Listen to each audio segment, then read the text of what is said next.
आइए शुरू करते हैं। सबसे पहले हम देख लेते हैं इसके लर्निंग आउटकम क्या होंगे। तो ये इस वीडियो को देखने के बाद हमें दो चीज़ें आ जाना चाहिए।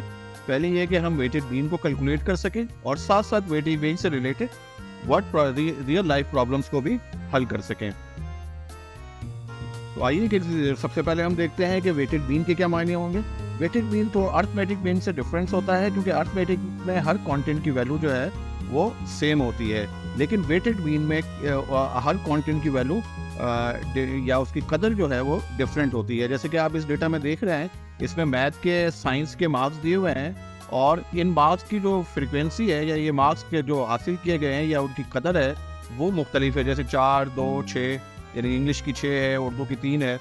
तो ऐसी सूरत में अर्थमेटिक मीन से काम नहीं चलता, बल्कि हमें वेटेड मीन की ज़रूरत होती है। और ये वेटेड मीन क्या करते हैं, हम उसकी कदर को जो है मल्टीप्लाई करते हैं उससे एसोसिएट इवेंट से या उसके नंबर से। जैसे कि मैथ में जो है 72 मार्क्स है और 5 मरतबा हासिल किए गए हैं, तो इसको हमें 5 से ज़रब देना पड़ेगा। इसी तरह से 80 है और इसको कर हम मालूम करते हैं। तो एक एग्जाम्पल की वजह से हम देखेंगे, उसमें हमें मज़ीद क्लियर हो जाएगा। जैसे कि ये यहाँ पे एक एग्जाम्पल दी हुई है जिसमें मार्क्स दिए हुए हैं मुख्तलिफ सब्जेक्ट्स के और उनका वेट दिया हुआ है और हमें वेटेड मीन कैलकुलेट करना है। तो सबसे पहले हम देखते हैं इसका फार्मूला क्या बनेगा। तो इसका फार्मूला वेटेड मीन का देख रहे हैं आपके, इसमें दो चीज़ें चाहिए हमें। एक sum of X I W I चाहिए और साथ साथ सम ऑफ डब्ल्यू चाहिए। तो इस टेबल की मदद से हम सबसे पहले सम ऑफ एक्स आई मालूम करेंगे, यानी कि इनका मजमुआ क्या होगा। हमें ये वाली वैल्यू जहाँ मैंने दायरा बनाया है वहाँ चाहिए, लेकिन इसका प्रोसीजर क्या है कि हर एक्स को उसके एसोसिएटेड डब्ल्यू आई से मल्टीप्लाई करना पड़ेगा। यानी कि 40 को 50 से मल्टीप्लाई करेंगे, 50 को 2 से मल्टीप्लाई करेंगे, इसी तरह से हर रो में हमें मल्टीप्लाई करना पड़ेगा। तो आइए हम हर एक को मल्टीप्लाई करते हैं और देखते हैं कि हमें क्या मिलता है। तो ये हमने बारी बारी मल्टीप्लाई करना शुरू किया। तो ये सारा हमें मल्टीप्लाई करने के बाद फिर हम क्या करेंगे, सम के लिए इन सब को ऐड कर लेंगे। तो आइए हम उनको ऐड करते हैं, ऐड करना शुरू करते हैं। तो ये ऐड करने से हमें 825 हासिल होगा और डब्ल्यू आई के लिए जो है हम डब्ल्यू आई वाले कॉलम को ऐड कर लेंगे। तो आइए इसको करते हैं। तो ये हमें 15 हासिल हुआ। इन वैल्यूज़ को हम अपने फार्मूले में पुट करेंगे। तो आइए इन वैल्यूज़ को हम उनके फार्मूलों में पुट करते हैं और ये देखेंगे हमने पुट किया और अब हम इसको मुख्तसर कर लेंगे, यानी डिवाइड करेंगे तो हमारे 55 हासिल होगा। तो इस तरह से इस डेटा का जो है वेटेड मीन जो है हमें 55 हासिल हुआ।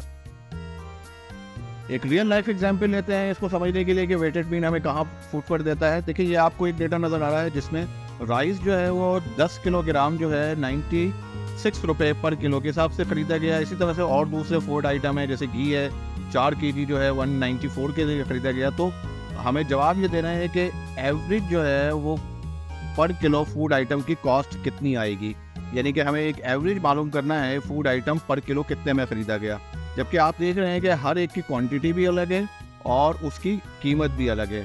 तो ऐसे सवालात के लिए जब हमें एवरेज निकालना पड़ता है तो हमें वेटेड मीन की ज़रूरत पड़ती है। तो आइए हम इसका वेटेड मीन मालूम करते हैं। तो हमने इस टेबल को अलग उठा लिया और हमारे पास सवाल क्या है, what is the average cost of the food item. तो आइए सबसे पहले हम इसको डब्ल्यू और आई में तब्दील करते हैं। तो जो कि क्वांटिटी थी, क्योंकि ये किस क्वांटिटी से कौन सी चीज़ खरीदी गई, ये डब्ल्यू आई आपका बन जाएगा, वेट बन जाएगा और इस तरह से ये जो कॉस्ट है वो एक्स आई बन जाएगा। तो हमें क्या करना है, सबसे पहले हमें एक्स आई डब्ल्यू मालूम करना है। तो हम क्या करेंगे, हर एक को मल्टीप्लाई करते चले जाएंगे हर हर रॉ में, यानी हर किलोग्राम को उसकी कॉस्ट से मल्टीप्लाई करेंगे। तो आइए हम मल्टीप्लाई करके लिखना शुरू करते हैं। तो ये देखिए मैंने ऑलरेडी किया हुआ है और ये तमाम वैल्यूज़ को हम जमा करेंगे तो हमें सम ऑफ एक्स आई पता चल जाएगा। इसी तरह से डब्ल्यू आई को जमा करेंगे तो हमें सम ऑफ डब्ल्यू आई पता चल जाएगा। अब इसको हम फार्मूले में लिखते हैं, यानी कि एक्स आई डब्ल्यू आई की जगह हम लिख सकते हैं 3743 और डब्ल्यू आई की जगह पे हम 31 लिख सकते हैं। और इनको जब हम डिवाइड करेंगे या सिंप्लीफाई करेंगे तो हमें हमारा एवरेज कॉस्ट पता चल जाएगा, यानी 120 रुपीज़ पर केजी जो है हमें क्या कहते हैं ये फूड आइटम सारे पड़ेंगे। आई होप कि आपको हमारा वीडियो पसंद आया होगा। अगर आपको हमारा वीडियो पसंद आया है तो प्लीज़ हमारे चैनल को लाइक करें, सब्सक्राइब करें और बेल आइकन का बटन दबाएं ताकि आपको टाइमली हमारे अपडेट मिलते रहें। बहुत शुक्रिया। अस्सलाम।